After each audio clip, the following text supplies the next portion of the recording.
कडून मिळाली आहे। झिशान अख्तरला कॅनडा पोलिसांनी ताब्यात घेतल्याची माहिती मिळते। बनावट पासपोर्टच्या आधारे झिशान कॅनडामध्ये पोहोचला। दरम्यान मुंबई पोलीस वरिष्ठ पातळीवर या संदर्भात माहिती घेत आहेत। दरम्यान बाबा सिद्दीकींची 12 ऑक्टोबर 2024ला गोळ्या झाडून हत्या करण्यात आली होती। या प्रकरणातला मुख्य आरोपी आता त्याला बेड्या ठोकण्यात आल्याची माहिती मिळते।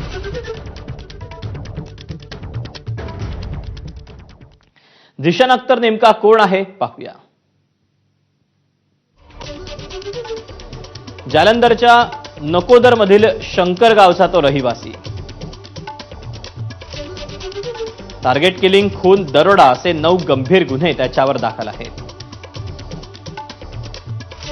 7 जून 2024ला तुरुंगातून तो बाहेर आला। तुरुंगात असताना झिशान बिश्नोई गँगच्या संपर्कात होता। लॉरेन्स बिश्नोई गँगचा गँगस्टर विक्रम ब्रारच्या सांगण्यावरून त्यानं पहिला खून केला। सिद्धू मुसेवाला हत्येत सामील सौरभ महाकालसह त्यानं पहिली हत्या केली।